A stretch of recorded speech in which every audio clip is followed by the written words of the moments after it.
We need to ask the executive director of the Miami Beach Bowl, Carlos Padilla, what he thinks the best thing about BYU going to the Miami Beach Bowl is, and he joins us live from Miami. Carlos, why BYU, and why is it a good fit for the Cougars to be in South Beach? Hey, guys. How you guys doing? Fantastic. Doing good. All right. Good talking to you guys. Hey, Brian, should I go by CeeLo if you're going by B-Lo? Yes, CeeLo. CeeLo, I love it. Let's do it. I'm keeping my Twitter handle intact, though. I promise you that. You could change the display name, right? I think that's what I have to do. Just change the display name. Can you do that? I don't know. There you go. There you go. No, guys, I appreciate you guys having me on today, first off. But, why BYU? I've said this a few times, and I'll say it again. BYU for us is just a natural fit. We're a brand-new bowl game. Education, the first year is always the most important. People don't know who we are. So BYU being a national brand, you guys are now going to your 10th straight bowl game. For us to be able to tap into you guys and offer you everything that this market has to offer, and that's a total win-win relationship from the way that we look at it here. You guys have over 140,000 LDS members just in the state of Florida. I mean, that's great recognition. I couldn't purchase that with any amount of cash that I have. That's just a large number of exposure, a lot of exposure for the Miami Beach Bowl. It's a no-brainer for us. And, you guys actually, you match up really well with a lot of the teams in the American Athletic Conference as well. So, it's just a no-brainer from game day. Matching you up with an American Athletic Conference team, we think it'll be a fantastic game. We think that BYU is a great brand to tie ourselves to, so we can get nationwide recognition. And honestly, after spending the weekend in Provo, you guys are just a great group of guys to hang with. So that's a selfish level, personal note that works for me as well. Well, fantastic. Let's talk about your Provo experience. You hop on a plane from Miami Saturday morning, get to Provo, watch the game. It's a frigid night. You got to get back on a plane on Sunday morning and go back to South Beach. How was the 24 hours or so that you spent in Utah? Well, I spent 17 hours in the air, but I can tell you that when I landed, I mean, it is absolutely beautiful out there. I don't know what took me so long to come out there, but like I said on Saturday, you don't have to twist my arm. Anytime you guys want me back, I will be there. But it's absolutely beautiful. I mean, coming from the state of Florida, I'm a Florida boy born and raised. It's a very flat state. We have the beaches is kind of, what we lean on here. But, landing in Salt Lake and making that 45-minute drive to Provo was just absolutely beautiful. If it wasn't so dangerous to take pictures while driving, I probably would have done that. It's just absolutely gorgeous. I pulled into the hotel and I got cleaned up and headed over to the stadium. And just the backdrop of what you guys have there at that stadium is just absolutely beautiful. And just the energy of the fans and, the hospitality was great. I've been very fortunate in my career to travel around to different stadiums across the country and visit with the fans and visit with the administrators and staff. And I can tell you that everybody there was top-notch, classy. Everybody from the fans, the parking attendant, the people at the gate that let me in with the credential. I mean, just very, very great experience from soup to nuts, and had a blast. I went into the locker room after the game and sat there with the team and Bronco, and just everybody was fantastic. It was a great experience. Carlos Padilla, executive director of the Miami Beach Bowl on BYU Sports Nation. Let's you bring up the matchup. BYU matched up with an American Conference team. And there are a few options out there. Some pieces still have to fall into place, obviously. But thinking about the prospect of BYU Cincinnati or BYU East Carolina, perhaps BYU Memphis, like the matchup looks like a really good one for the inaugural year of the bowl. It does. There's one thing that we try not to get into too much in the bowl business, and that's trying to predict who's going to end up in the game. And I mean, just like you can sit back as a fan and listen. At the end of the day, I'm a college football fan as big as anybody. You try to kind of see and you look at it and say, okay, who would be a good fit? Who possibly could be playing in the game this year. Try not to get too much into the prediction of who it will be, but we do at the same time try to map it out and see. From a logistics standpoint, which conversations do you want to start having early on? And there's some great teams in the American Athletic Conference and a lot of parity at the top there. I mean, if you look, at the conference in the top half, I mean, there's a lot of teams within one win of each other. So, East Carolina's a great team, a high-powered offense. They're really, really entertaining to watch. I think that would be a great matchup for you guys. You look at Cincinnati and what Tommy Tuberville's been able to do in a very short amount of time there.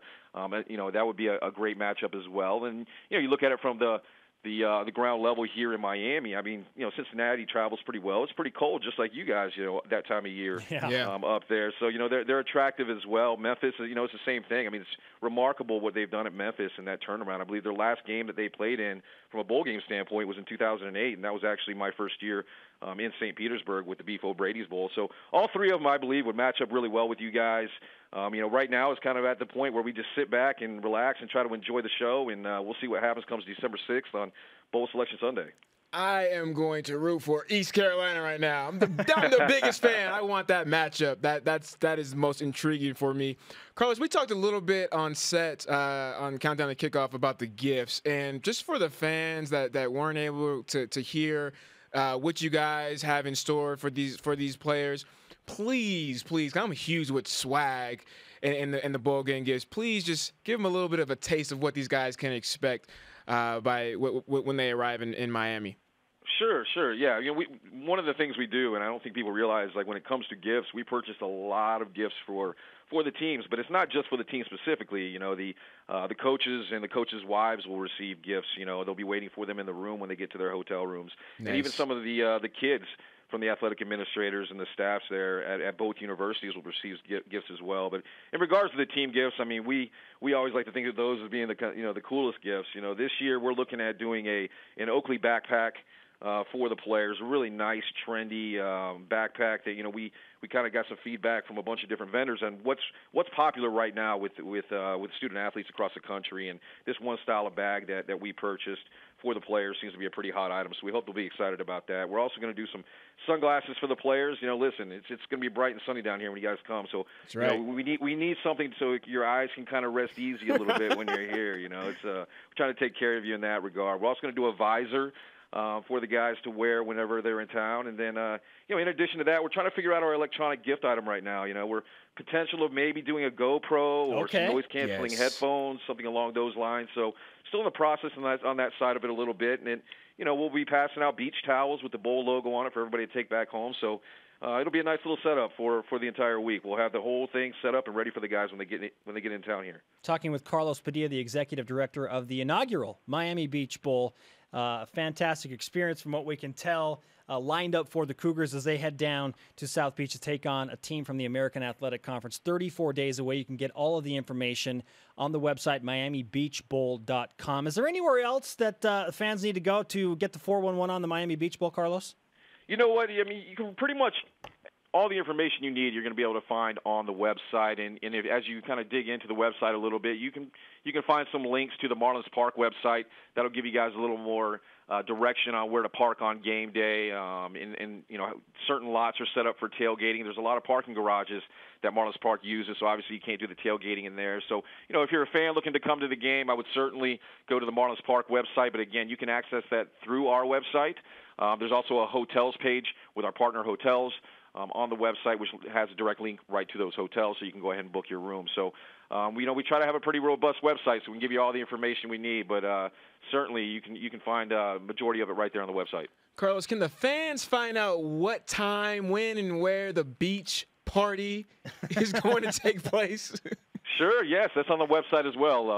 Right there at the top of the website, you'll see different links to everything, and one of them is bowl game events, and it has the entire list and the whole slew of events that are going on in Bowl Week, which ones are open to the public, which ones require a ticket for purchase, and then which ones are exclusive to the teams only. So you should be able to get on there, find everything you need, and come join the team. I mean, we want the fans to come in town every single day. I believe you guys are going to arrive on that Thursday the 18th, or possibly even coming on Wednesday the 17th, and the game obviously being on Monday. I mean, the more fans that come, the longer they stay, I promise you, the more fun they'll have. So we encourage everybody to do that. Yeah, I heard that Jerem was going to be the DJ for that party.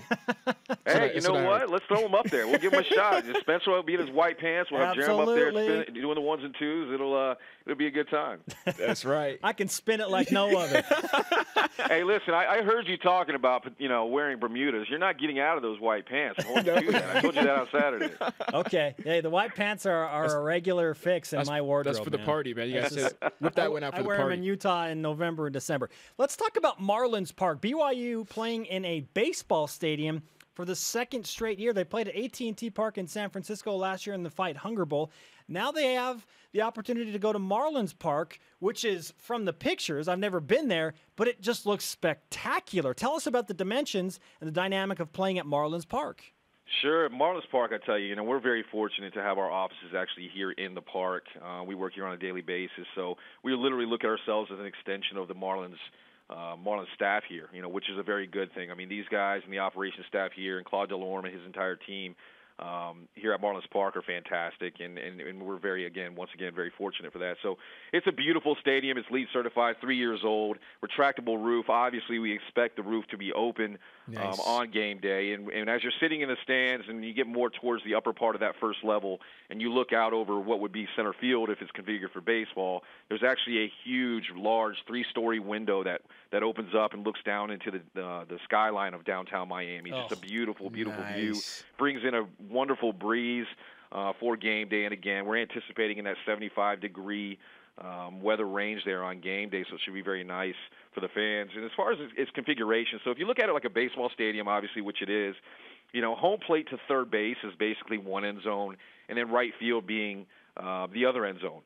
We don't have to put both teams on the same sides like you guys experienced in San Francisco. Oh, nice. Each team is going to have their own side. And, a lot of times when people think about a football game in a baseball stadium, what they don't understand and what they really have a hard time grasping until they come on game day is that it's much different than a football stadium, in the seat configuration side of it. So if you're sitting in the third deck at a football stadium, at many football stadiums, you are far away from the field and you are very high. Right. This baseball stadium is much different. It seats around 35,000 for baseball. It's about half the size of what an average football stadium is. So when you're sitting in the third deck, you're not that far away from the field. I mean, these sections and these levels are actually stacked on top of each other. They don't go backwards away from the field. So if you're sitting in that third level, even the second level, you're right on top of the field. It's a great configuration, a very intimate setting, and a beautiful ballpark. Carlos, we're looking forward to the Miami Beach Bowl very much. Fans can get all the information again at the MiamiBeachBowl.com. We appreciate the time today. We'll get our stuff ready. Brian's still trying to work his way down to Miami. I'm going to get there, man, some way. Ben said he had a suitcase for me. I'm only 5'6", Carlos. I can make it. I can make it, man. Hey, just as long as you can squeeze in the overhead, you're good. That's right. I could do it, man. I think I'm already losing a lot of weight. I think I can lose about 10 more pounds before I get there. I'll be good to go. We'll send you back with some swag so you have to lose a little bit more when you get here. Right. Carlos, great to talk to you, man. See you in December. Thanks, guys.